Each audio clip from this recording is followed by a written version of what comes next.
Bonjour à tous, je suis Camille et je vous souhaite la bienvenue dans La Reco, le nouveau podcast de La Pampa.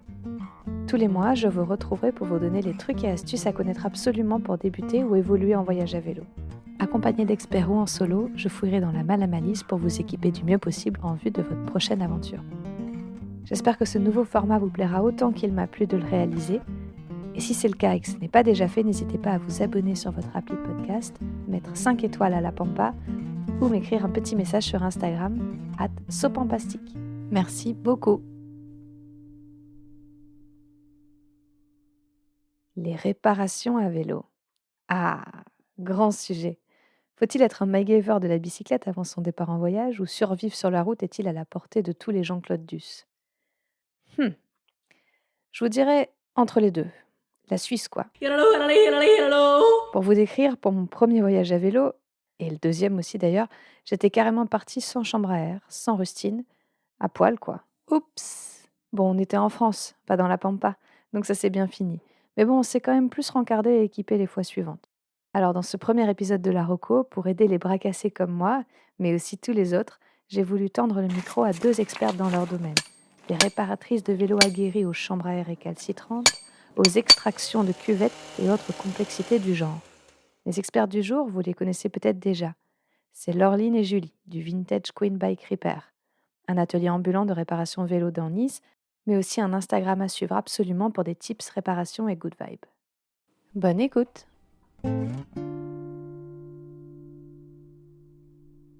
Alors, bonjour Laureline et Julie. Bonjour. Merci déjà d'avoir accepté de m'accompagner sur ce thème des réparations à vélo à connaître absolument avant de partir en voyage à vélo. Pour entrer immédiatement dans le vif du sujet, quel serait votre reco numéro 1 des réparations à connaître? Savoir changer sa chambre à air. Ok, comment on fait ça?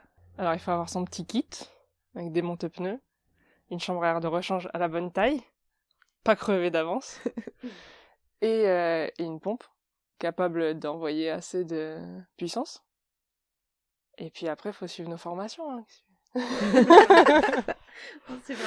Je me permets, on peut aussi avoir des rustines. Si la chambre à air qu'on crève, elle n'est pas trop abîmée, on peut la réparer avec une rustine. Comment on repère l'endroit où on a crevé justement? En voyage, pas dans le lavabo de la salle de bain. Non, évidemment.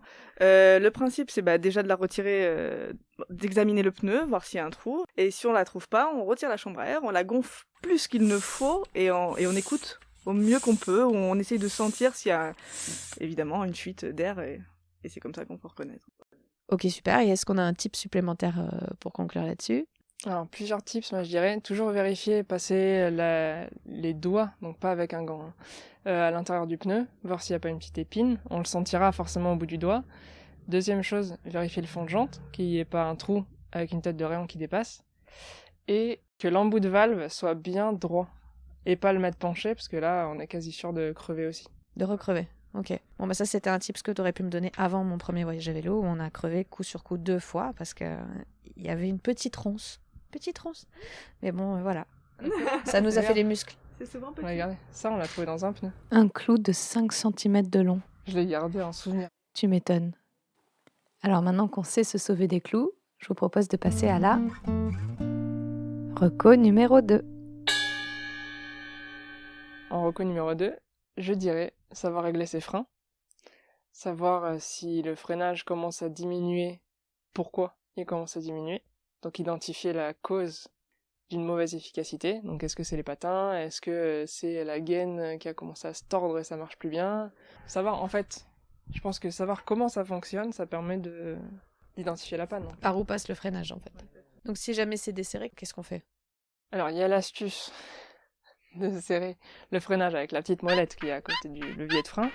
Attention à ne pas trop desserrer cette molette parce que quand elle est plus du tout à l'intérieur du levier, il n'y a plus de freinage du tout.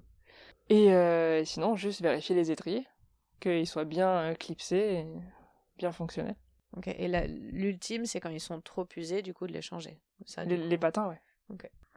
Et quand on commence à plus voir les témoins d'usure, il faut vraiment se dépêcher de les changer, quoi. Tu vois, là, tu regardes les témoins par le dessus. Ah oui, 3 stries en travers du patin. C'est pas ouf. Donc là, ils sont à 75%, on va dire. pour le tuer. Et parfois, t'as une ligne. Puis tu vois qu'ils sont glacés, ils en peuvent plus. Là, tu vois, il y a écrit line, et là, la where line. On voit quasiment Et la ligne, elle y est plus, hein. Normalement, elle est avant. Donc, ça veut dire que si tu regardes les patins neufs, qui sont dans le top, parce qu'on vient de les poser, tu vois la diff ? Ah oui, c'est clair. Donc là, on s'est sauvé des crevaisons, on s'est sauvé des freinages aléatoires. Donc je propose de passer à la reco numéro 3. Je dirais la chaîne. Parce que même si ça paraît être une réparation un peu pointue, finalement, si la chaîne casse, vous pouvez plus utiliser votre vélo, quoi. Donc, il y a toujours l'astuce d'avoir une attache rapide sur soi. Il y en a énormément qui le font. Maintenant, il faut savoir identifier à quel endroit mettre l'attache rapide, si la chaîne a cassé au bon endroit. Et sinon, dans les multitools, en général, il y a un petit dérive-chaîne qui est inclus. Savoir juste enlever le rivet pour pouvoir remettre l'attache rapide. Et on se sort de toute situation. Avec l'attache rapide. Ouais. Et si on veut faire la réparation jusqu'au bout, du coup, avec la chaîne, il y a 2-3 étapes à avoir en tête, déjà. Plus regarder les vidéos de Exactement. Vintage Queen. Les tutos. Faut avoir beaucoup de patience. Parce que quand on n'est pas sur un pied d'atelier avec quelque chose pour tenir la chaîne, le dérailleur va être votre pire ennemi, dérailleur-arrière. Parce qu'il va lever la chaîne et il va pas vouloir vous aider. Donc le mieux c'est d'être deux. Donc trouver un ami, un animal ou quelque chose qui traîne pour tenir la chaîne. Enlever la partie qu'il faudra enlever si jamais il y a besoin. Ou sinon rapprocher au maximum les deux maillons qui sont sur la chaîne. Pouvoir clipser l'attache rapide. Petite précision, faire super gaffe au pédalier quand on tire. Parce que c'est très tranchant et on peut vite se blesser. Faut imaginer, tu vois la chaîne en bas là, tu la chopes, tu essaies de mettre en attache rapide, tu tires, tu vas tirer comme ça. Si ça vient, si je rip, je m'arrache la main sur le pédalier qui est D'accord, ok. Sur l'écran, d'accord. Ouais. Avec ces 3 recos, on vient de se sauver 3 fois la vie, et surtout sur la dernière. Alors c'était 3 recos by the book, on va dire. Est-ce que maintenant on a une petite astuce bonus à la MacGyver et qui va régaler nos voyageurs et voyageuses à vélo? Toujours avoir un accès à notre compte. C'est pas grave. Un accès Wi-Fi ou 3G pour être sur Insta. C'est ça. Voilà. Non, il y a pas mal de gens qui nous appellent. Ils sont n'importe où. Ils font, oui, j'ai ça comme problème et tout, vous pouvez pas m'aider. On les guide au téléphone. Bon, vous voyez quoi là? Moi, je vois ça et ça. On a eu des clients en Allemagne, en Belgique, qui étaient perdus, ils savaient plus quoi faire. Bon bref, ils nous ont contactés. Quand on part en domicile et tout, faut toujours avoir, tu sais, des petits scotch comme ça.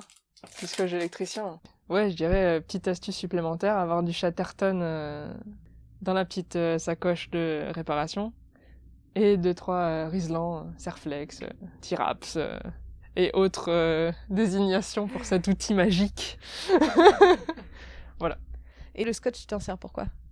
Alors le scotch, tu peux t'en servir si t'as une crevaison pour te faire un fond de jante de dépannage, pour éviter qu'il y ait une tête de rayon qui dépasse, etc. Et tu peux t'en servir aussi pour protéger ta chambre à air si jamais t'as un trou dans ton pneu, un trou un peu trop gros, tu tapisses. Et ça évite à ta chambre à air de rentrer dans le trou et de repercer immédiatement après. Pour en mettre plus loin. Exactement. Je pense qu'on a désormais fait le tour des réparations indispensables. Merci à toutes les deux pour vos astuces et votre disponibilité. Pour moi déjà, ça sera très utile et j'en doute pas aussi pour tous les voyageurs et voyageuses à vélo qui écoutent ce podcast. Et avant de nous quitter, est-ce que vous pouvez nous rappeler comment on peut bénéficier des services du Vintage Queen? Alors déjà, on est très actifs sur Instagram, sur notre compte. En story, vous avez des stories pleines de nos aventures rocambolesques tous les jours. On fait des petits tutos aussi. On a les formations sur place pour les gens qui sont de Nice ou de la région. Et puis des petits projets là qui arrivent qui vont rendre accessible un peu à plus de gens nos petites astuces. Donc faut rester un peu connecté. Il faut rester connecté. Ouais.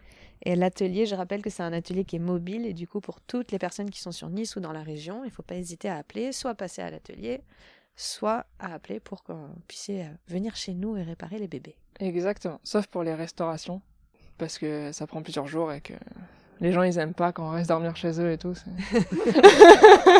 Je comprends pas. Super, merci beaucoup. Merci à toi. Merci à toi. Le premier épisode de la Reco, c'est déjà terminé. J'espère qu'il vous a plu. Si oui, n'hésitez pas à le partager avec tous ceux qui autour de vous pourraient apprécier son contenu. N'oubliez pas non plus les petites notes 5 étoiles sur Apple Podcast et maintenant aussi disponibles sur Spotify. Enfin, dites-moi en commentaire ou sur Instagram les thèmes que vous souhaiteriez voir abordés dans les prochains épisodes.